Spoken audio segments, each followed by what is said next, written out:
Chicos, ¿en qué nos quedamos? ¿Recuerdan? Sí, doctor, se terminó la primera patología en la diapositiva 26.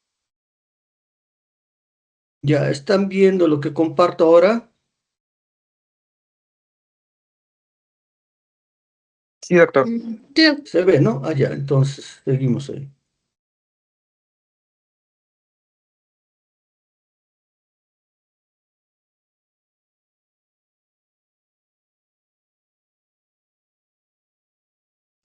Ya habíamos hecho tratamiento de lo que es glaucoma agudo, ¿verdad? sí, doctor. Ya. Entonces vamos a seguir. Ahora vamos a ver otra patología que cursa, pues, este, con algunos signos, síntomas que pueden poner en riesgo la visión. Vamos a tratar lo que es uveitis, ¿ya? Entonces,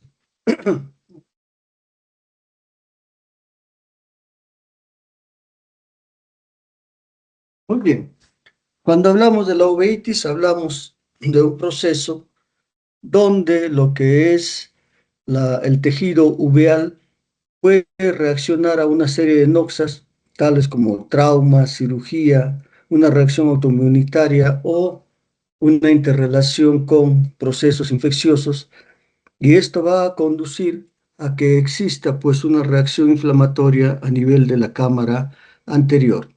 Entonces, la uveitis puede clasificarse de acuerdo a su localización en una uveitis anterior, una uveitis intermedia y una uveitis posterior.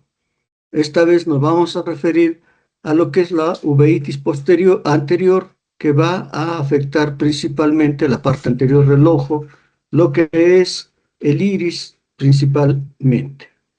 La uveitis posterior va a ser una patología que guarda relación principalmente con lo que es procesos infecciosos de tipo granulomatoso, principalmente, ¿ya? Ahora vamos a hacer solamente la parte de la uveitis anterior. Entonces, la uveitis anterior todavía constituye una causa importante de lo que viene a ser ceguera, sobre todo en los Estados Unidos, con un porcentaje de 10 a 15% de todas las cegueras y una prevalencia que todavía es del 38%, que es un porcentaje bastante elevado, ¿ya? Y esta patología suele dar sobre todo a pacientes en una edad temprana, digamos entre los 25 y 44 años, que se presenta esta patología. Y una causa de lo que viene a ser ceguera por la uveitis lo constituye lo que es el edema macular cistoideo, que va a ser una patología que suele presentarse posterior al cuadro de uveitis y es mediada por una serie, pues, de prostaglandinas que se liberan en este proceso infeccioso que es la uveitis. Entonces, el edema macular cistoideo es una de las causas más importantes de ceguera o de disminución marcada de la visión en un cuadro de uveitis. Entonces, la uveitis anterior se denomina también iritis, ciclitis, iriociclitis y puede ir acompañado de cierto grado de reacción del vítreo. Las uveitis anteriores van a estar relacionadas principalmente con lo que es asociación de algunas enfermedades generales, como lo constituye la artritis reumatoidea, la espondiloartrosis, entre otras, pero todavía hasta un 38 a 56% de los casos no se encuentra una etiología de la misma. Entonces el diagnóstico es pues bastante complicado muchas veces, es difícil, ¿ya? Pero tengamos en cuenta que también existe un componente traumático que puede estar presente en la generación de uveitis. Bien, entonces cuando hay una uveitis, generalmente suele ir acompañado de procesos inmunológicos de diferente tipo, dentro de los cuales tenemos a la artritis reumatoidea juvenil y a la espondiloartrosis como principales causas de este proceso inmunitario junto con el lupus eritematoso sistémico. En la uveitis anterior también pueden estar presentes algún tipo de enfermedad infecciosa, tales como la endocarditis bacteriana, la leptospirosis, la misma tuberculosis, la sífilis, o en caso de infecciones virales por herpes. Pero también la uveitis anterior se presenta como un síndrome enmascarada que implica el que la uveitis sea una manifestación de un proceso mucho más grave, como podría ser la leucemia, como puede ser una isquemia del segmento anterior, cualquier tumor maligno intraocular. El hecho es de que cuando hay un proceso de este tipo, se presenta pues la uveitis anterior que va a producir un proceso inflamatorio a nivel de la cámara anterior. Y en la cámara anterior va a haber una serie de signos que nos van a indicar el diagnóstico de esta uveitis. Dentro de los signos que nosotros encontramos ya con lo que es un examen de biomicroscopía, ¿no? Podemos encontrar el Tyndall, que no es otra cosa que las proteínas plasmáticas que están en el humor acuoso. Podemos encontrar células, ¿no? Leucocitos u otras células en el humor acuoso también.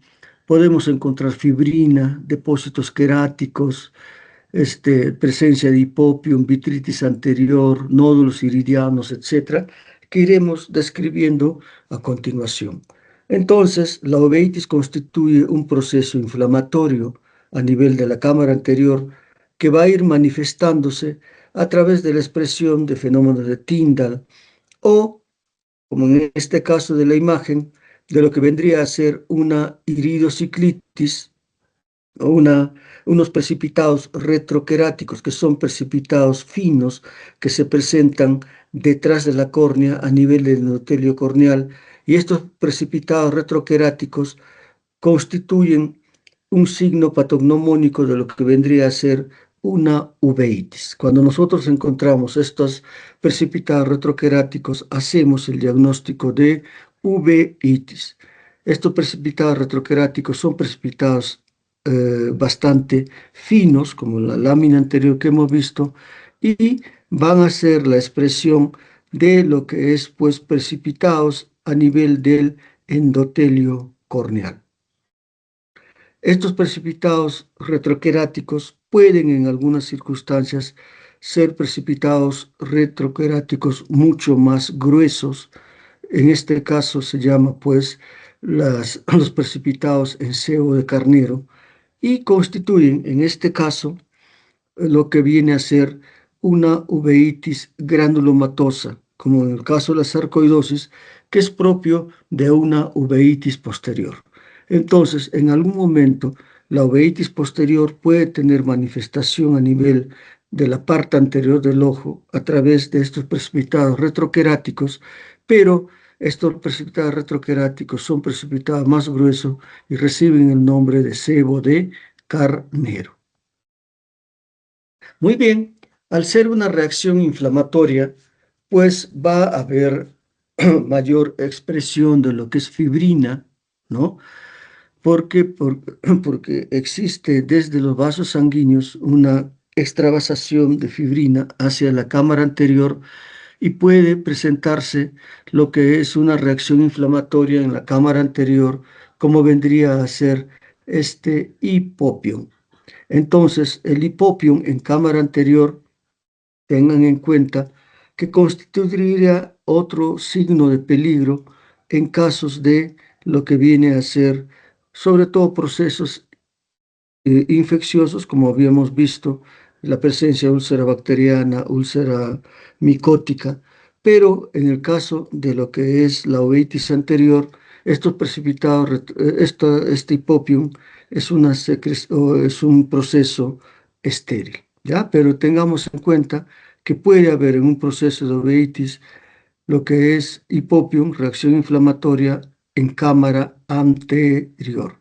Este proceso de lo que es la uveitis que cursa con la, la presencia de hipopión constituye pues una expresión de mayor agresividad, de mayor lesión de la barrera hematoocular que está causando la salida de fibrina. Ahora, la fibrina va a ser un tejido que tiende a coagularse enseguida, de tal forma que esto va a crear sinequias porque actúa como una especie de pegamento en las estructuras que están cercanas y colindantes a nivel intraocular.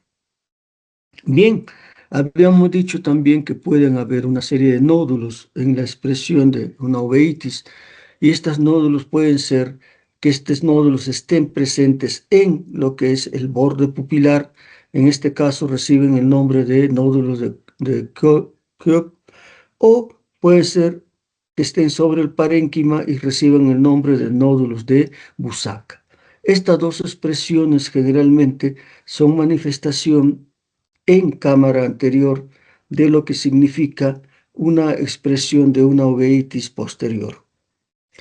Ahora, cuando hay una uveitis anterior, toda la reacción inflamatoria se da pues a nivel de lo que es el polo anterior del ojo, del cristalino hacia adelante, de tal forma que la reacción inflamatoria puede conducir a una serie de complicaciones a este nivel ocular. Una de las principales complicaciones que se va a presentar va a ser la presencia de sinequias o lo que son las pegaduras posteriores de estructuras cercanas. ¿Qué estructuras cercanas vamos a tener? Pues lo que es el iris con el cristalino. Entonces, en estas circunstancias puede haber la presencia de sinequias posteriores. Puede haber goniosinequias anteriores a nivel de lo que viene a ser pues la malla trabecular. Puede haber membranas pupilares, atrofias del iris, la formación de cataratas secundarias, de glaucoma secundario y el edema macular cistoideo, que es causante o responsable de la disminución de la visión o de ceguera.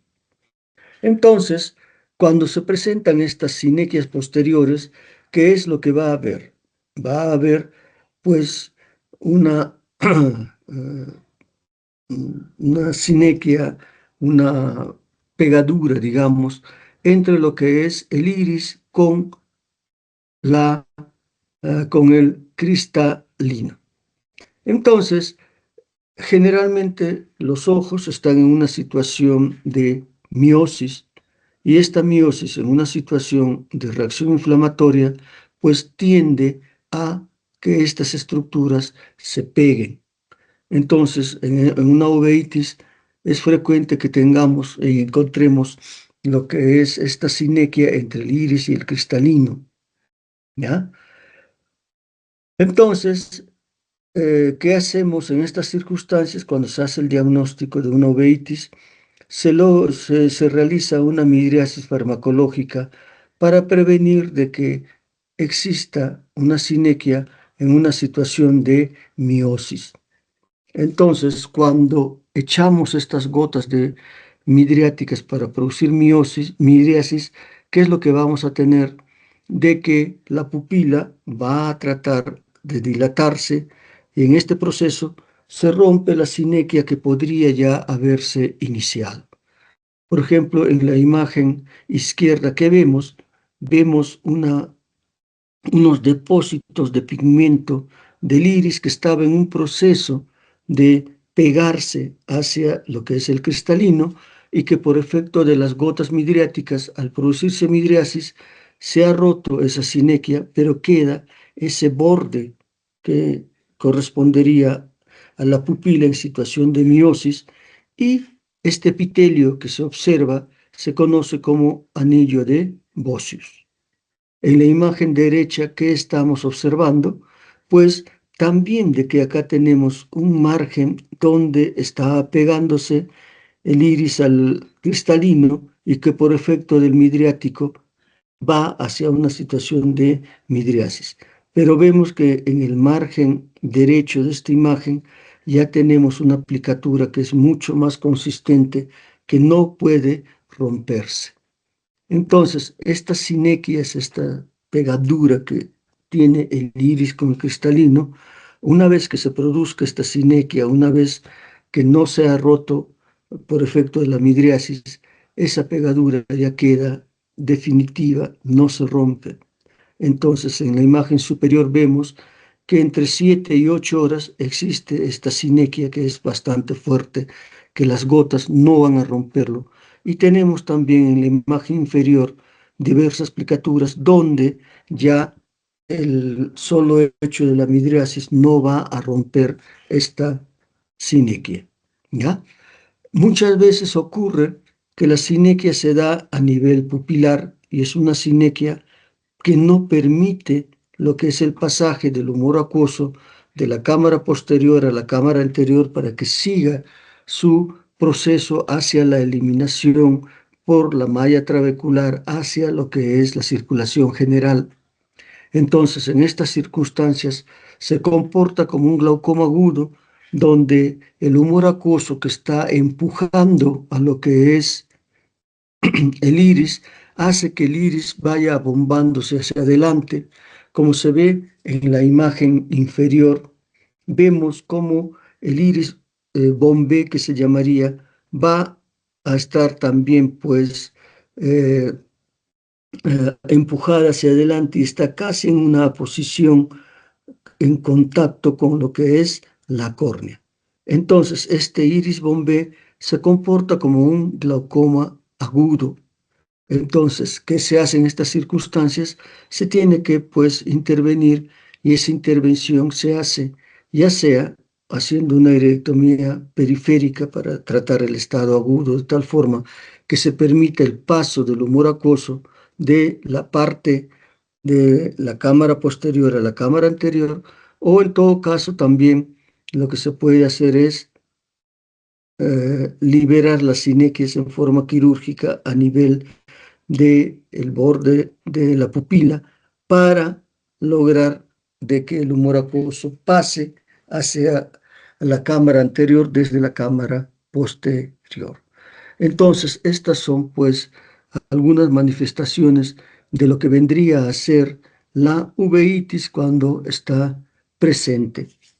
Entonces, una complicación que es la que se va a encargar de hacer que la visión disminuya y pueda producir ceguera, va a ser el edema macular cistoideo que se va a presentar por efecto de mediadores de las prostaglandinas que dañan pues el área macular y hace que esto se exprese con una disminución de la agudeza visual, ¿ya?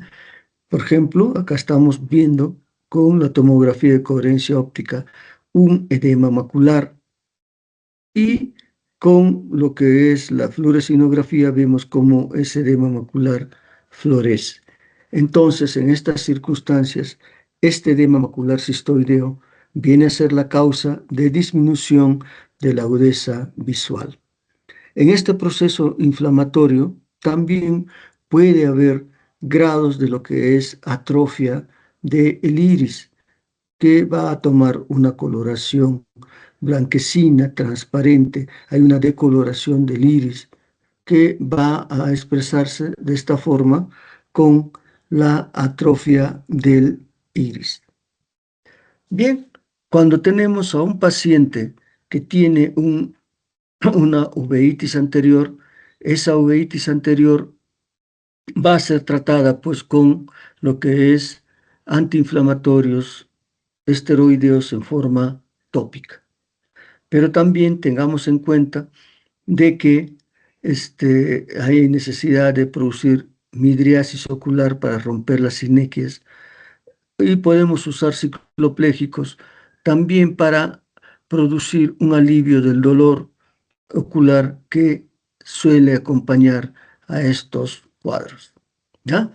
Entonces, tenemos pues el caso de la uveitis que tiene una serie de manifestaciones propias de la reacción inflamatoria que se presenta en cámara anterior, donde el diagnóstico que o los signos que van a orientar el diagnóstico, dentro de los más frecuentes, vamos a tener lo que es los precipitados retroqueráticos finos, y a esto puede haber una serie de reacciones inflamatorias que se van a traducir por las sinequias a nivel de lo que es el iris con el cristalino, como también son la presencia de hipopión, como también podríamos observar más adelante la presencia de edema macular. Muy bien, veamos ahora lo referente a lo que es el trauma del globo ocular.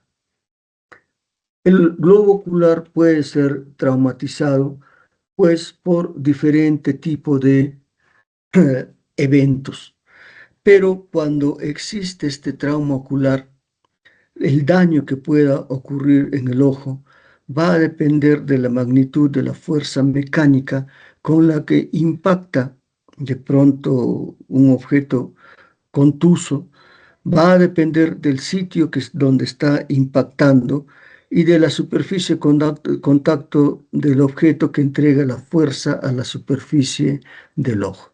¿Ya? Entonces, el trauma ocular viene a ser una patología relativamente frecuente. Según la OMS, se estima que hay 57 millones de traumas oculares por año a nivel mundial. Entonces, pues es una patología importante. Y quienes lo sufren principalmente son los varones, hasta un 88%, sobre todo personas jóvenes entre los 20 y 30 años de edad.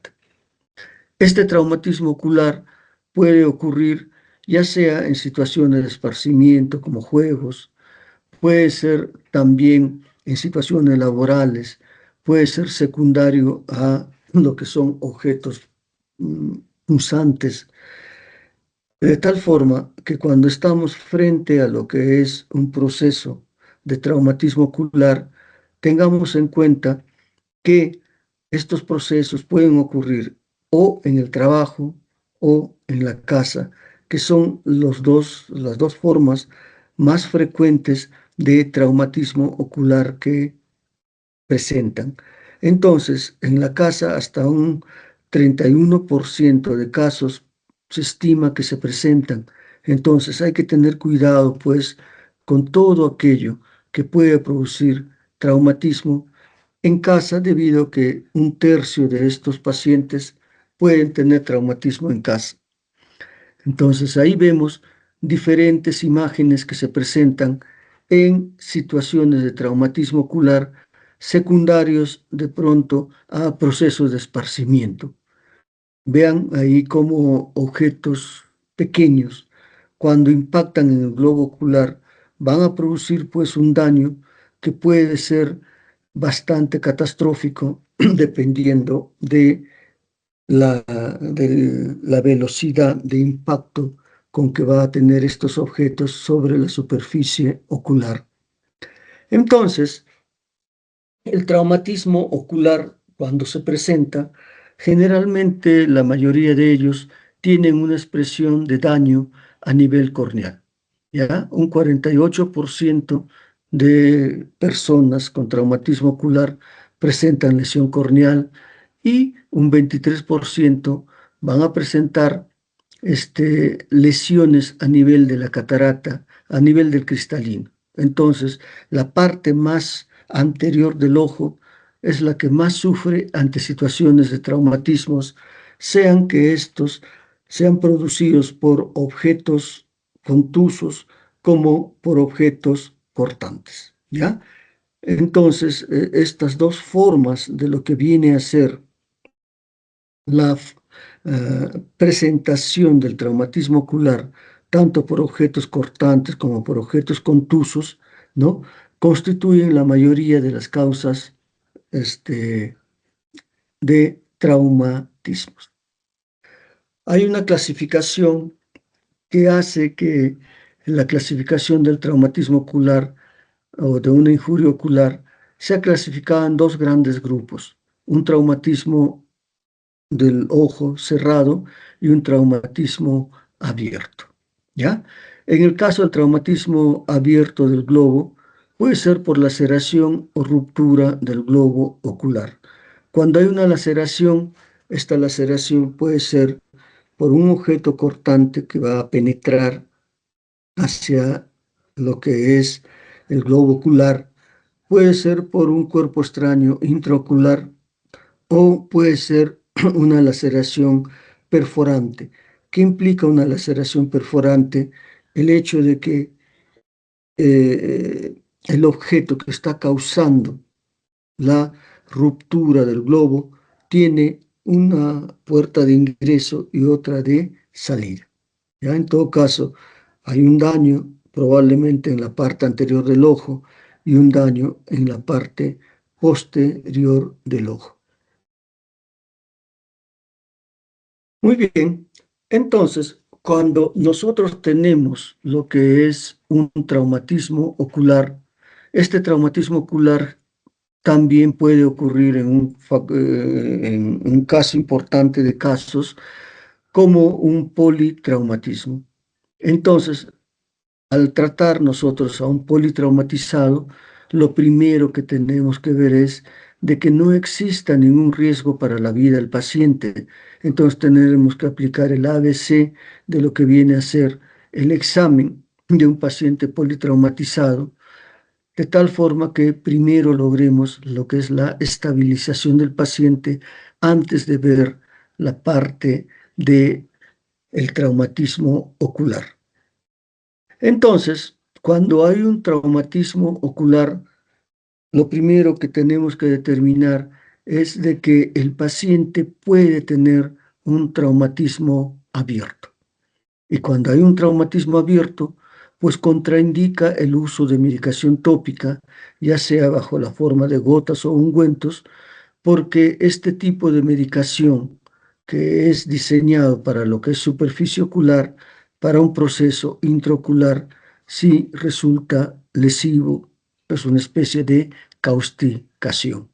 Entonces, ante un traumatismo ocular, uno debe de asumir que de pronto estamos frente a un paciente que tiene un traumatismo abierto y tratarlo como tal, de tal forma que debemos de evitar en el examen hacer pues maniobras que incluyan presión hacia el globo ocular por la posibilidad de que con esa presión podamos hacer de que el contenido intraocular pueda salir hacia afuera. Entonces, se recomienda no retirar cuerpos extraños, hacer una historia clínica adecuada que oriente hacia qué tipo de traumatismo puede ser, si abierto o cerrado. Y es muy importante que en la valoración hagamos lo que es la agudeza visual. La agudeza visual es un examen muy importante que debemos de realizar y esta agudeza visual se ve más amenazada cuando existe un traumatismo abierto, ¿ya? Entonces, en este enfoque inicial de un paciente con politraumatismo, también debemos de mantener al paciente en una situación de ayunas. ¿Por qué razón? Porque cuando vaya a un establecimiento de mayor complejidad, si es una herida abierta, lo primero que se tiene que hacer es cerrar esa herida. Y ese cierre de la herida implica pues de que exista una situación de ayuna, ¿ya? Tenganlo presente. Entonces, acá tenemos un score de lo que viene a ser cómo se califica el trauma ocular respecto al pronóstico visual que deba de tener. Entonces, en esto es muy importante el hecho de qué tanto está viendo el paciente, porque cuanto menos vea, tiene una mayor puntuación que va a ir en desmedro de cuánto de agudeza visual podría tener el paciente. ¿Ya? Vemos acá cómo entre los factores de la evaluación en cuanto a score del trauma ocular, el que tenga una agudeza visual más disminuida hace que tenga un puntaje mayor y este puntaje mayor hace pues de que el pronóstico visual no sea el adecuado. ¿Ya? Entonces, si hay ruptura, hay otro puntaje que se asigna. Si hay una endoftalmitis, es otro puntaje adicional que se asigna, de tal forma que nosotros vamos a tener el pronóstico visual del paciente de acuerdo a lo que estamos encontrando, principalmente si hay una herida abierta, si hay una agudeza visual de las más bajas que pueda tener el paciente. Bien, dentro de lo que es traumatismo ocular, las quemaduras oculares constituyen un factor importante para lo que es esta quemadura ocular. Entonces, las quemaduras oculares, pues, tienen múltiple etiología. Pueden ser quemaduras físicas, ya sea térmica como eléctrica, pueden ser químicas, ya sea producidas por ácidos, por álcalis, o pueden ser del orden de radiación. Todas ellas van a producir alteraciones a nivel corneal que en la evolución pueden hacer que exista la cicatrización, pero a costa de una alteración en la transparencia de córnea, de la proliferación de vasos sobre la superficie corneal, etc. Entonces, veamos lo que son las causticaciones, donde los principales factores que van a intervenir son ya sea productos ácidos como los álcalis, así como los álcalis. Los ácidos tienen la propiedad de que van a producir una coagulación de las proteínas de tal forma que esto sirve como una especie de barrera para que el ácido no siga penetrando, pero este contacto de la superficie ocular con el ácido produce pues lesión en la córnea, en la conjuntiva, etc. Por otro lado, los álcalis van a producir una saponificación de los ácidos grasos de las membranas celulares de tal forma que el comportamiento del álcali es de que en tanto esté en contacto con la superficie ocular, va a producir el paso del álcali hacia estructuras intraoculares, produciendo inflamación a nivel intraocular. Entonces, los álcalis tendrían una acción mucha más nociva cuando existe un traumatismo de la superficie ocular. Entonces, dentro de los ácidos, pues tenemos una serie de productos, como está mencionada en la figura, productos de los cuales muchos de ellos se usan en la casa, al igual que los álcalis. Vean, el hidróxido de calcio bajo la forma de cal, yeso, cemento, se usa en casa. El hidróxido de sodio, la soda cáustica, limpiador de baños, de cocina. Lo que viene a ser el hidróxido de amonio, las lejías, todos ellos son productos que se usan en casa. Por lo tanto, no es de extrañar que hasta un 30% de los casos de lo que significa traumatismo ocular, pues se den en casa, siendo gran parte de ellos los producidos por causticaciones. Entonces, cuando se tenga alguno de estos productos en casa, esos productos deben de estar bien conservados y lejos del alcance, sobre todo de los niños. Cuando ocurre una causticación, ¿qué es lo que vamos a tener en lo que es la superficie ocular?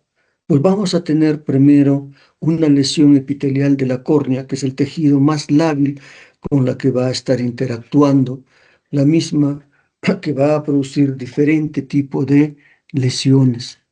Podrá haber quemosis, que es una hiperemia de la conjuntiva, podrá haber una reacción en cámara anterior y también vamos a observar quemaduras de primero y segundo grado a nivel de lo que es la piel, a nivel periocular, ¿no? Entonces, pues, en el diagnóstico, aparte de estos hallazgos que estamos teniendo, habrá que buscar, pues, a a qué hora sucedió lo que es este proceso de la causticación, con qué tipo de químico, etcétera, habrá que indagar. Vean, tenemos una lesión, una úlcera, producto de una causticación. Tenemos una lesión ulcerada, una lesión de superficie ocular mucho más amplia, en este caso producto de una causticación por álcalis. También por el mismo álcalis, pero una lesión mucho más intensa que está involucrando el estroma corneal. Entonces, en estas circunstancias donde hay mayor magnificación de daño a nivel de la córnea, cuando se produce la cicatrización, esta cicatrización se va a producir a expensas de una pérdida de la transparencia corneal con lo que viene a ser pues la presencia de vasos sanguíneos sobre la superficie, etcétera, pero donde lo que es la función ocular ha sido dañada grandemente, ¿ya? Entonces, pues, una causticación va a tener diversos grados de repercusión en lo que es la superficie corneal. Veamos, en este caso, existe una desepitelización amplia con compromiso a nivel estromal, ¿no? Entonces, en estas circunstancias, probablemente el pronóstico visual no va a ser muy bueno y se recomienda en todo proceso de causticación de que el tratamiento debe ser hecho antes de revisar.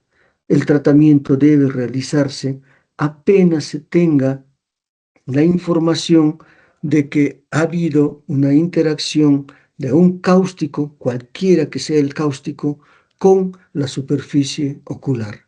Tratar antes de revisar. ¿Y cuál es el tratamiento que tiene que hacerse? Pues en la etapa aguda, en la etapa en que acude el paciente a la consulta, realizar una irrigación de la superficie ocular, una irrigación de la superficie ocular con lo que es el agua corriente del caño, con suero fisiológico, etcétera. Pero lo primero que debe hacerse es una irrigación profusa por 10 a 15 minutos de la superficie ocular y después de hacer este procedimiento, recién derivar en forma urgente hacia lo que es la especialidad. Recuerden eso, el pronóstico visual del paciente va a depender de lo que significa el tratamiento inicial, la irrigación profusa de lo que es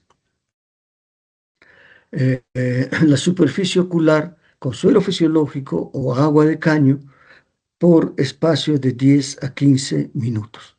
¿Ya? Nunca hagan lo contrario, el derivar en forma urgente y después no sabemos de cuánto tiempo el médico oftalmólogo puede indicar primero esa irrigación. Recuerden que si hacen este proceso de buscar primero al oftalmólogo, el oftalmólogo puede atenderlo en 15, 20 minutos, 1 hora, 2 horas, y durante todo ese tiempo el cáustico sigue actuando en la superficie ocular. Y entonces, pues lo primero que tiene que hacerse es irrigar, ¿ya? Entonces, los problemas de lo que viene a ser traumatismos oculares pueden ser también debidas a lo que viene a ser lo que es, pues, procesos eh, fotoquímicos que van a ocurrir en la superficie corneal. Puede haber úlceras lineales por efecto de cuerpo extraño, puede haber lo que es una fotoqueratitis que se va a presentar como una queratitis punctata en ambos ojos, ¿no?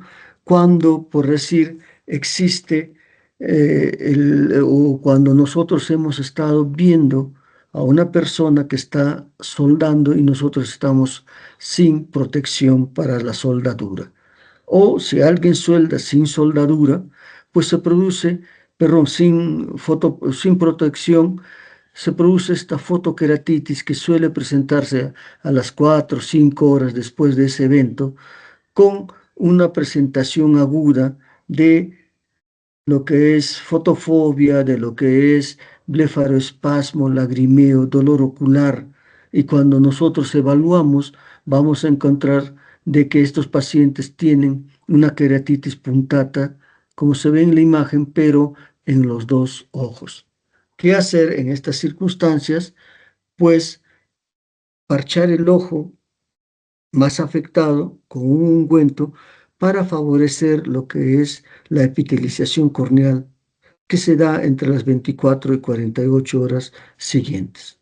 Esta fotoqueratitis puede presentarse en respuesta a lo que es la presencia de una persona que está soldando sin la protección adecuada, o también cuando existe exposición en nieve por tiempo prolongado sin lo que son los lentes adecuados. Ahora, el traumatismo también puede ser hecho por lo que son cuerpos extraños extraoculares. Y cuando ocurre esto, estos cuerpos extraños extraoculares, como cualquier lesión corneal, va a presentarse, ¿qué cosa? Va a presentarse blefaroespasmo, lagrimeo, fotofobia, etcétera. ¿Ya? En la situación de lo que son cuerpos extraños extraoculares es de que producen, pues cuando son productos metálicos sobre todo, lo que es una, perdón, lo que es eh, una tinción, digamos, por el cuerpo metálico alrededor del cuerpo extraño. ¿Ya?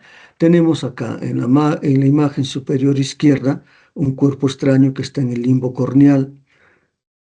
Tenemos otro cuerpo extraño en la imagen izquierda inferior, también cuerpo extraño. Entonces, en estas circunstancias, ¿qué es lo que hay que hacer? Hay que extraer ese cuerpo extraño. Pero si van a estar ustedes en una situación de serum de pronto, preferible no extraer ni tratar de extraer este cuerpo extraño, porque no podemos determinar qué tan profundo está ese cuerpo extraño en lo que es la superficie corneal. Preferible dar un anestésico tópico y derivarlo para no convertir un proceso que es extraocular en un proceso intraocular que sería más complicado. En la imagen superior derecha tenemos un cuerpo extraño, pero en el tarso superior. Entonces, pues tengan en cuenta que la eversión del párpado superior es un procedimiento que deben de conocerlo y saber hacerlo. Este cuerpo extraño a nivel del tarso superior sí pueden sacarlo y deben de sacarlo, porque en la medida que existe ese cuerpo extraño en el tarso superior, va a producir daño en la superficie corneal que con ningún otro tipo de tratamiento tópico va a mejorar. Tenemos un cuerpo extraño que está impactando en lo que es la, el borde del limbo. En este caso, no tratar de movilizar este cuerpo extraño, ¿ya? Solamente derivarlo. Muy bien. Entonces, el trauma ocular no solamente involucra que el traumatismo se dé con un objeto contundente que produzca un traumatismo cerrado, que produzca un traumatismo abierto, sino también lo que hemos dicho, lo que acabamos de mencionar, lo que es la causticación, el traumatismo que va a producir situaciones de fototoxicidad, lo que son los cuerpos extraños, todo ello condiciona traumatismo.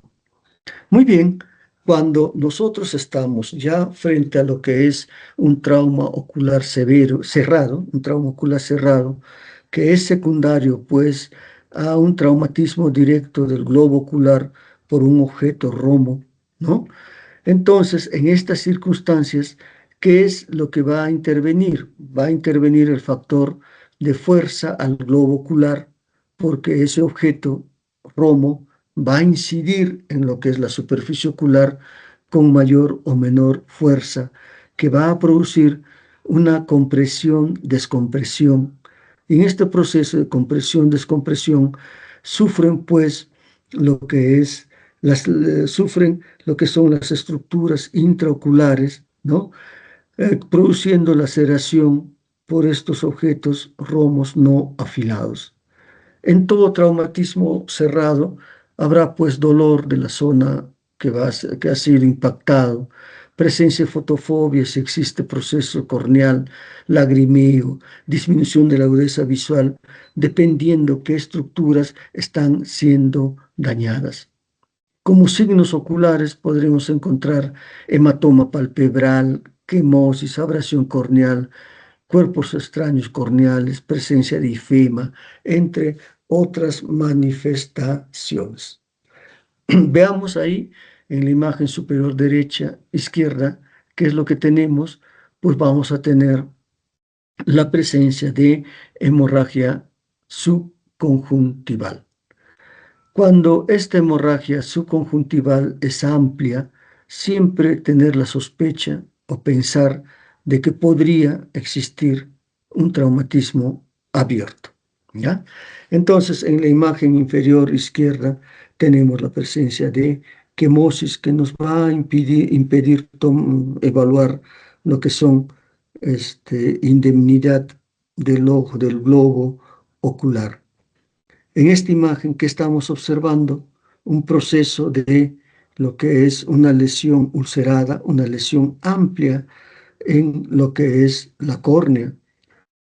Habíamos dicho que en los traumatismos la córnea viene a ser la estructura que más suele alterarse. Ahora, en un traumatismo ocular cerrado puede haber signos de alarma que en el examen físico nos orienten a que lo que está teniendo el paciente es una patología de mayor consideración, de mayor gravedad. Evaluemos el defecto pupilar aferente. ¿Qué implica esto? Una pupila dilatada que no reacciona a la luz, cumple con este criterio de defecto pupilar aferente. Puede haber anisocoria, la diferencia en el tamaño pupilar en cada uno de los ojos. Puede haber facodonesis, iridodonesis. ¿Qué implica la facodonesis, la iridodonesis? El movimiento de lo que es el cristalino, facodonesis. Iridodonesis es el movimiento del iris. ¿Por qué? Porque cuando existe luxación, subluxación del cristalino, el cristalino pues no está sujeto en forma adecuada, ¿no? Y esta subluxación o luxación del cristalino, sobre todo la subluxación, conduce a lo que es ese movimiento del cristalino que se conoce como facodonesis. Y la iridodonesis se presenta pues también con el movimiento ocular. Hay un, hay un, ah, hay el movimiento del iris. ¿Por qué? Porque generalmente el cristalino ofrece algún grado de soporte al iris, ¿ya? Entonces, en un trauma ocular puede el cristalino luxarse, puede subluxarse, y esto va a tener manifestaciones en agudeza visual, etc. Puede haber presencia de ifema, sangre en la cámara anterior, hemorragia subconjuntival masiva. Todos estos signos constituyen pues signos de alarma en el examen físico, ¿no? Considerando de que estos signos pueden traducir un mayor peligro para la visión. En el examen, ahí estamos viendo en la imagen superior que hay una midriasis en el ojo derecho. Hay que evaluar este defecto pupilar aferente. Cuando hay un defecto pupilar aferente, este defecto pupilar aferente va a indicar de que la lesión probablemente es en el nervio óptico. Cuando hay una lesión en el nervio óptico, pues suele presentarse este defecto pupilar aferente, ¿no? Estamos viendo ahí en las dos imágenes, ¿qué cosa? una pupila que tiende a estar midriática. Una pupila que está midriática, ¿por qué? Porque existe una ruptura de parte de lo que es el reborde pupilar, de tal forma que esto condiciona que exista lo que es pues una midriasis, pero también puede haber ruptura del esfínter pupilar en diferentes áreas por efecto del traumatismo que va a condicionar la aparición de esta pupila midriática, ¿no? Que estamos observando lo que es una desinserción del iris de su lugar de origen. Está produciéndose una iridodiálisis, ¿ya? Entonces, en un caso de traumatismo cerrado, podemos encontrar también alteración a nivel del cristalino. El cristalino normalmente va a estar sujeto en su posición original a través de elementos suspensorios que cuando hay un traumatismo va a romperse parte de este elemento suspensorio. Y en este caso de la lámina izquierda que estamos observando una subluxación del cristalino. Vale decir que el cristalino todavía se encuentra en su posición original, pero que no está sujeta totalmente en los 360 grados como debe de ocurrir. En la imagen derecha que estamos observando al cristalino que está en la cámara anterior. ¿Qué está implicando esto? Una luxación del cristalino porque el cristalino no está en su sitio. En esta subluxación en la imagen izquierda, el cristalino pues va a tener con los movimientos oculares lo que se llama la facodonesis, un movimiento ocular que cuando se mueve el ojo, el cristalino también se mueve.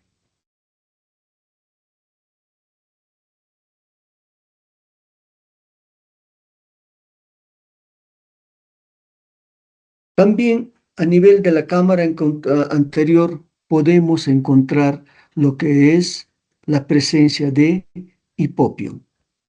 Un hipopión de grado 1, un grado 2, grado 3, grado 4. En el grado 4 va a haber un hipopión, sangre, en todo lo que es la cámara anterior. Cuando ocurre el hipopión, ¿qué es lo que se produce a nivel ocular? Se va a producir grados de incremento de la presión intraocular. Esa presión intraocular incrementada hay que ir manejándola. Sobre todo esto va a expresarse cuando hay mayor cantidad de ifema en cámara anterior. Por lo tanto, esta patología de lo que vendría a ser el ifema, hay que estar controlando la presión. En la mayoría de los casos existe una reabsorción del ifema en algunos días, una semana, pero si esto no sucede, habrá que ir a drenar la sangre que está en la cámara anterior, ¿ya? A causa del traumatismo, en un porcentaje minoritario, también puede presentarse segmentos en lo que es el polo posterior, principalmente a nivel retiniano. Entonces, a nivel retiniano, ¿qué circunstancias puede presentarse? Puede presentarse lo que es la conmoción retiniana, que es el edema de Berlín, donde va a existir en el polo posterior, pues edema, puede haber sangrado, que va a producir alteraciones de la agudeza visual en tanto esté comprometida el área macular. Este proceso es un proceso que se dice que es un proceso reversible, pero con grados variables de recuperación de la visión. Puede haber hemorragias vítreas, puede haber ruptura coroidea, desgarro retinal, desprendimiento de retina. En la imagen vemos una conmotio retinale mucho más amplia, ¿verdad? Que está comprometiendo el área macular. Tenemos un desgarro retinal, que va a ser necesario sellar este desgarro. ¿Qué implica esto? Cerrar este desgarro retinal. ¿Por qué? Porque desde este desgarro podría haber lo que es un desprendimiento de retina. Tengamos en cuenta eso. En la imagen que se está observando, pues hay una hemorragia vítrea. En este proceso de un traumatismo cerrado, donde hay un proceso de compresión, descompresión brusca, pues puede haber ruptura de vasos sanguíneos que van a producir la hemorragia vítrea. En el trauma orbitario cerrado, por efecto de un objeto contundente, donde está produciendo un proceso de compresión del globo ocular, pues también puede dañarse las paredes de la órbita. La órbita que va a dar soporte a lo que es el globo ocular, pues tiene unas paredes que son mucho más frágiles que otras. Dentro de ellas, la pared medial y la pared inferior son las paredes son las paredes que se fracturan más fácilmente en un proceso de traumatismo orbitario. Y cuando existe lo que es un traumatismo orbitario con fractura de la pared medial o de la pared inferior, ¿cómo se va a evidenciar esto? A través de crépitos en la palpación. Cuando el paciente se suena la nariz, pues va a existir crepitación en la zona de lo que es la zona periorbitaria. Puede haber atrapamiento de los músculos extraoculares, sobre todo los inferiores, que puede producir restricción de movimientos oculares. Puede haber también el signo de mapache, ¿no? Una hemorragia periocular. Pero en un proceso de lo que viene a ser un traumatismo ocular cerrado, puede también haber una neuropatía óptica traumática. ¿Dónde ocurre esto? Sobre todo en lo que es la entrada del nervio óptico en el canal del nervio óptico en su tránsito hacia la corteza occipital. Entonces, si hay esta lesión, y es una lesión más definitiva, una lesión que va a producir una disminución permanente de la agudeza visual. Entonces, pues, ante lo que es un traumatismo ocular severo o cerrado, vemos pues que la manifestación puede ser muy variada, desde lo que vendría a ser una expresión de edema, equimosis, ¿no? A nivel de lo que es la parte del párpado, hasta lo que vendría a ser la neuropatía óptica traumática, con una serie de lesiones de las diferentes partes del globo del ojo que hemos estado mencionando. Pero también existe el traumatismo ocular abierto, ¿ya? Y el traumatismo ocular abierto generalmente significa un mayor compromiso ocular desde el punto de vista pronóstico. La agudeza visual suele verse más afectada y en este traumatismo ocular abierto hay mayor riesgo de lo que es una endoftalmitis, un proceso intraocular que es bastante severo y lesivo para lo que es el ojo en sí, ¿ya? Recuerden que un proceso de trauma ocular abierto implica que el ojo esté abierto, no sabemos por cuántas horas hasta que se cierre esta herida, y en ese proceso hay más posibilidades de que pueda haber contaminación, de que pueda haber infección a nivel intraocular, que es bastante devastador. Ahora, ¿cómo nosotros podemos determinar de que probablemente el paciente tenga lo que es un traumatismo ocular abierto? Pues hay algunos signos indirectos que nos indican esto, entre los cuales está la pérdida de cámara anterior.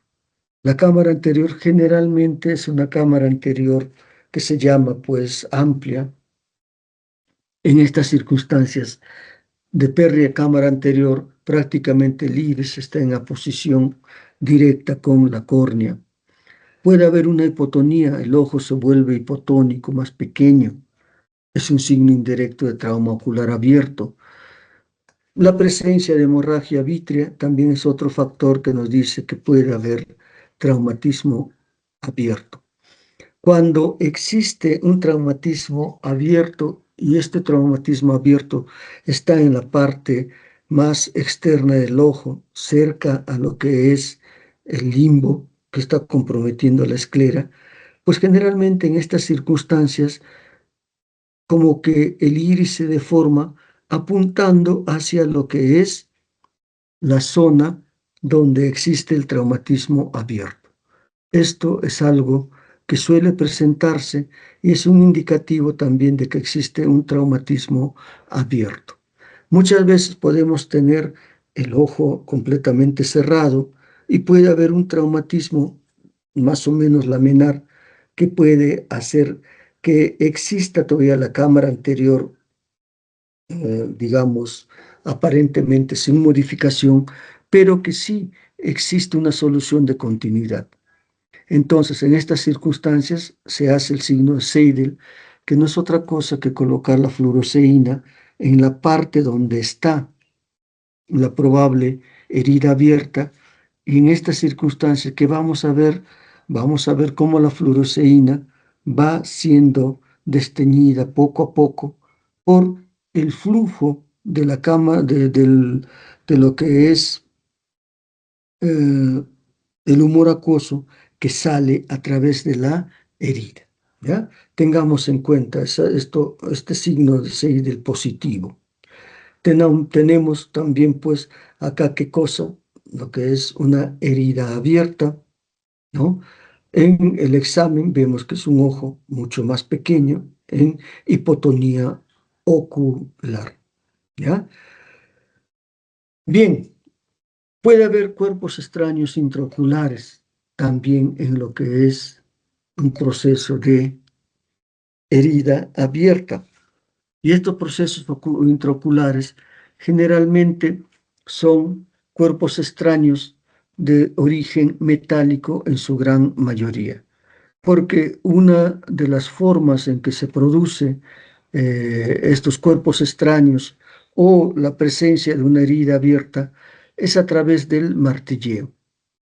Y en el martilleo pues existe lo que es un cuerpo extraño que sale a alta velocidad y se incrusta en el ojo. Cuando hay un cuerpo extraño intraocular, se dice que no debe de usarse para el diagnóstico lo que es la resonancia magnética nuclear. Preferible una tomografía axial computarizada. ¿Por qué no la resonancia? Porque la resonancia produce migración de lo que es objetos metálicos, en este caso a nivel intraocular, con probable más daño de lo que es la estructura intraocular, ¿ya? Entonces, en estas circunstancias, ¿qué es lo que debe de hacerse? Una tomografía axial computarizada.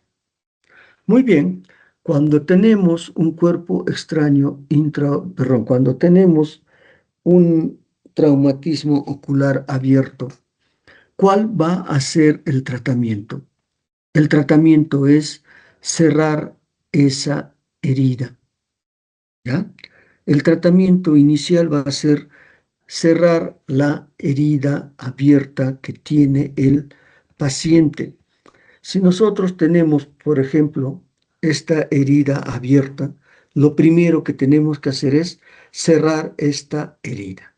Recuerden, a mayor tiempo de que la herida permanezca abierta, mayor posibilidad de que exista endoftalmitis. Entonces, el tratamiento inicial es cerrar la herida. Ya en segunda intención se verá las probables complicaciones que pueda haber, además porque puede haber catarata traumática, puede haber luxación del cristalino, entre otras cosas. Entonces, lo primero es cerrar la herida. Producto de un traumatismo ocular cerrado, puede producirse también un estallido ocular, ¿ya? El impacto es tan intenso que hace pues que exista una ruptura del globo ocular de repente en el polo posterior. Ya habíamos mencionado que el manejo del trauma abierto implica pues el hecho de no aplicar medicamentos tópicos, evitar que el paciente realice maniobras de valsalva porque esto se transmite hacia la superficie ocular, hacia el globo ocular y hace que las estructuras intraoculares puedan prolapsar, de repente dar antibióticos de amplio espectro y el tratamiento es el cierre de la herida primaria antes de tratar de reparar cualquier otra complicación o cualquier otra lesión que exista en lo que es a nivel intraocular, ¿ya? El cierre de la herida primaria en lo que es el menor tiempo posible. Por eso se decía que en caso de un trauma ocular abierto, ¿no? Mantener al paciente en ayunas, ¿ya? Para que la operación no sea retardada. Muy bien, chicos, chicas, con esto estamos terminando lo referente a la clase que faltaba y pues la próxima semana seguimos con las demás clases y la evaluación va a hacerse el día jueves, me parece, ¿ya? ¿Alguna inquietud, chicos, chicas?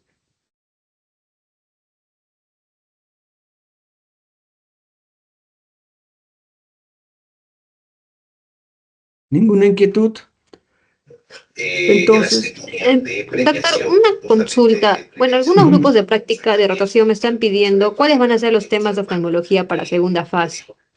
ya se lo doy antes del examen, no se preocupe, ¿ya?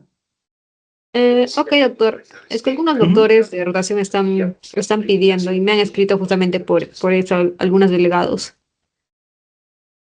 Están pidiendo que,